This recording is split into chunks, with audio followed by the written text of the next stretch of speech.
L'ONG Amnesty International rehausse le temps pour la libération de Clovis Razaf Malal, militant écologiste emprisonné pour des raisons politiques et pour cacher les corruptions de haut niveau dans le domaine de l'exploitation illicite de bois de rose. Les 4 kg 270 g d'or interceptés à l'aéroport d'Ivat rejoindront les autres saisies de l'année dans le coffre de la Banque centrale. La voie transactionnelle a été optée par un ressortissant indien qui a envisagé d'exporter illicitement les 31 lingots d'or hier. Et en France, le plan migrant examiné ce mercredi en Conseil des ministres, le gouvernement affiche son volontarisme.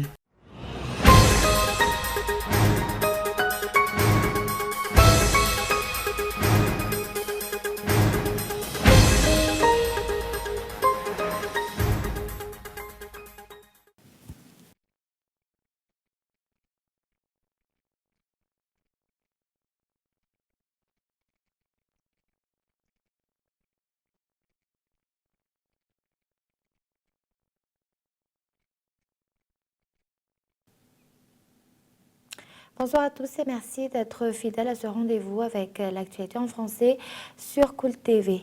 À la une, l'ONG Amnesty International martèle une fois de plus la libération de Clovis Razaf Malal, militant écologiste emprisonné pour des raisons politiques et pour masquer les corruptions de haut niveau dans le domaine de l'exploitation illicite de bois de rose. Reportage de Faizo Rafale.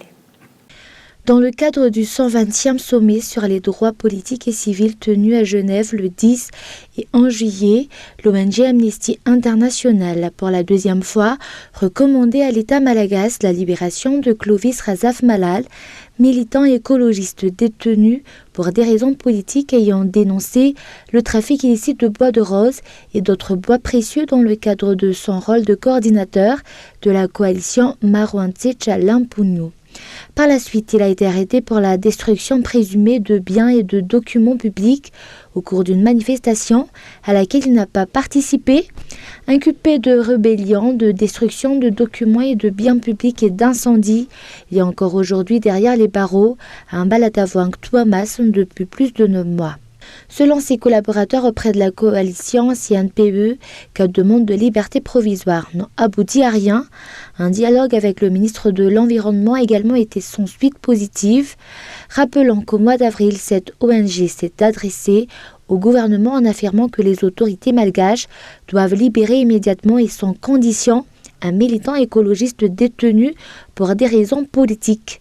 Après ce deuxième appel pour sa libération immédiate, les observateurs attendent beaucoup de son procès qui aura lieu à Tuamas le 24 juillet prochain. Cette affaire qui, selon les explications, fait preuve de l'imminence de corruption de haut niveau. Les 4 kg 270 g d'or interceptés à l'aéroport d'Ivat rejoindront les autres saisies de l'année dans le coffre de la Banque centrale. La voie transactionnelle a été optée par un ressortissant indien qui a envisagé d'exporter illicitement les 31 lingots d'or hier. Reportage de Narin Jaran Germanen. Le flair douanier a une fois de plus joué hier à l'aéroport d'Ivat. Près de 31 lingots d'or ont été retrouvés sur un ressortissant indien qui voulait se rendre à Abu Dhabi. D'ailleurs, les marchandises ont été confisquées par la douane, tandis que l'auteur du trafic a opté pour la voie transactionnelle et a pris son vol. Par ailleurs, les multiples trafics d'or appréhendés récemment n'ont aucun lien avec les revendications des douaniers. Jusqu'ici, les différentes procédures de fouilles manuelles ou au scanner à Ivat ont donc porté ses fruits. En quelque sorte, et notamment, ces dispositifs consistent à la formation en imagerie, c'est-à-dire on a formé les agents des douanes par rapport aux images issues de la machine, je vais dire par là donc le scanner. Et en outre, on a aussi renforcé l'analyse des risques par rapport au traitement des renseignements, la mise en place ou l'installation des caméras de surveillance au sein de l'aéroport.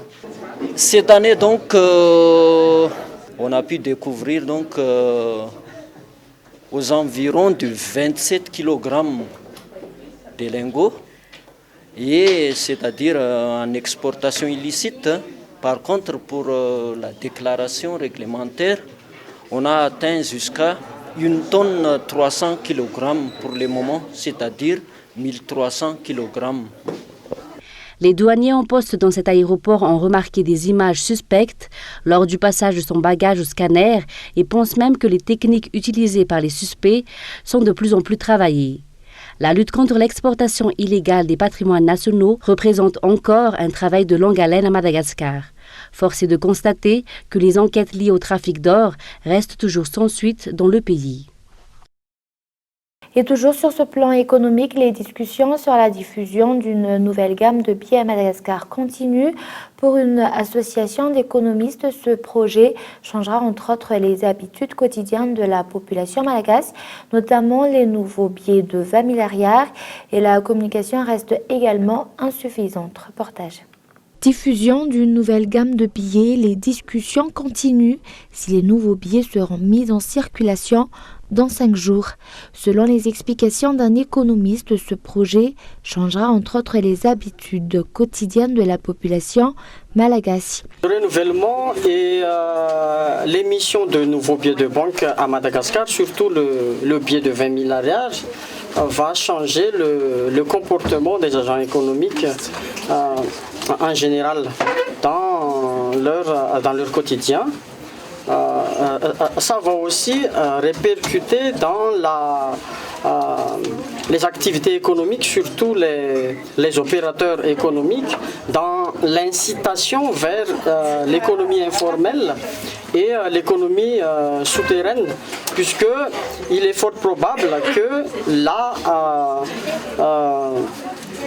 la dotation, une grande partie de la dotation monétaire de ces gens-là vont être affectés à une transaction douteuse qui peuvent être effacées de traces. Cependant, une bonne politique d'accompagnement devrait se faire afin de gérer les répercussions, notamment économiques. Selon toujours les explications, la communication est également insuffisante pour créer des problèmes, notamment pour ceux loin de la ville. Jusqu'ici, jusqu'à nouvel ordre, les anciens billets sont encore utilisables et seront en circulation avec les nouveaux billets. À titre de rappel, les nouveaux billets de 20 milliards, 10 milliards, 5 milliards et de 2 milliards seront en circulation à partir du 17 juillet, le reste pour le 18 septembre prochain. Et actualité sociale, le responsable auprès du BMH est actuellement en possession du document contenant le résultat de l'autopsie concernant l'affaire vaccin au centre de santé Analamaint. Les parents du nourrisson peuvent se procurer ce document, mais des conditions sont posées selon les explications. Reportage de Muramaj. Selon la loi, seuls les médecins auprès du BMH peuvent connaître la cause du décès du nourrisson après sa vaccination au centre de santé à Analamaint. Rappelant que ce fait divers a d'ailleurs fait la une des quotidiens de la capitale. Lorsque l'autopsie est pratiquée dans le cadre des mesures d'enquête, le résultat est actuellement entre les mains des responsables auprès du BMH. Mais avant d'arriver à ce stade, plusieurs procédures doivent se faire. La demande réquisitoire d'autopsie vient de l'initiative des médecins auprès du BMH. Cette demande est adressée à la brigade criminelle ou à la gendarmerie de Tanaville pour la capitale.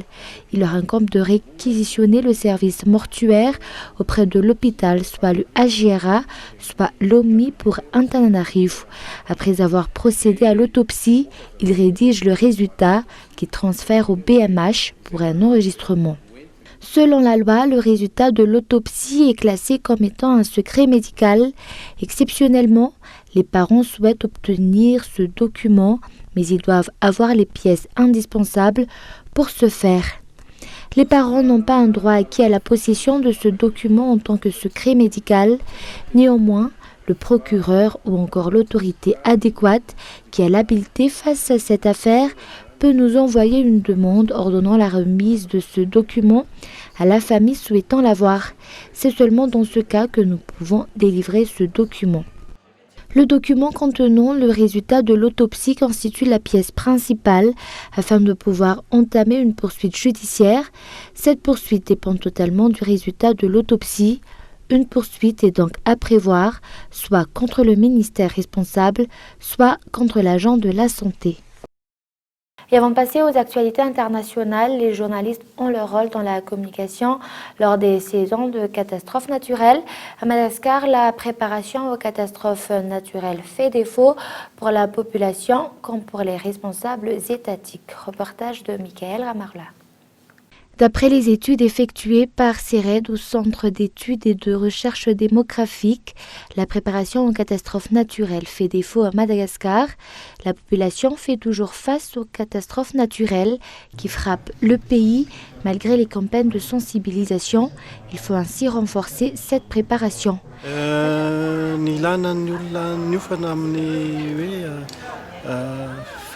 En général, il est constaté que les professionnels ne sont pas nombreux dans le domaine.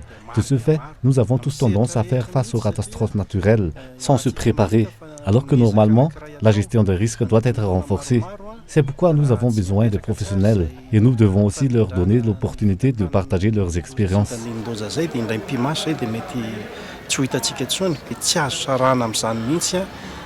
La communication fait partie des préparations aux catastrophes naturelles. 14 journalistes ont bénéficié d'une formation sur les préparations aux catastrophes naturelles. Des certificats ont été délivrés à l'issue de cette formation. Et actualité internationale, en France, le plan migrant examiné ce mercredi en Conseil des ministres. Le gouvernement affiche son volontarisme. 7700 places d'hébergement pour les demandeurs d'asile et 5000 pour les réfugiés vont être créées d'ici 2019. Reportage de France 24. Protéger plus vite ceux qui ont besoin d'un statut de réfugié, renvoyer plus efficacement les autres. Tel est le plan d'action sur l'immigration et l'asile présenté en Conseil des ministres ce mercredi. Le Premier ministre Édouard Philippe en a détaillé les grandes lignes. Notre objectif est de réduire considérablement les délais de traitement d'une demande, d'une procédure de demande d'asile, depuis le moment où elle est enregistrée jusqu'au moment où elle est totalement acquise ou rejetée, au terme des recours qui peuvent être introduits. S'agissant des personnes qui seraient déboutées du droit d'asile, grâce à l'automatisation des transmissions d'informations, elles feront systématiquement l'objet d'une mesure d'éloignement dès le rejet de leur demande.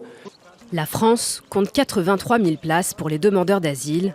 Le ministre de l'Intérieur a annoncé 7 000 hébergements de plus. Pour les associations, cela reste insuffisant. L'instruction d'un dossier dure en moyenne 13 mois, un parcours du combattant pour ces réfugiés. En attendant, ils dorment le plus souvent dans des camps de fortune ou à même le trottoir. Vendredi dernier, 2800 d'entre eux ont été évacués de la porte de la Chapelle à Paris. Lundi, plus de 200 étaient déjà revenus. Pour les pouvoirs publics, l'objectif est donc aussi de mettre fin à ce cycle de réinstallation des campements sauvages dans la capitale française. Et Mossoul libérée, Mossoul à reconstruire, la vieille ville, la partie ouest, a été particulièrement touchée par les combats. L'armée irakienne tente de sécuriser la zone. France 24. De la fumée s'échappe encore au-dessus de la vieille ville de Mossoul, au lendemain de la victoire sur les djihadistes annoncée par le Premier ministre Haïder al-Abadi. La 9e division de l'armée irakienne livre bataille sur les dernières poches de résistance du groupe État islamique le long des rives du Tigre.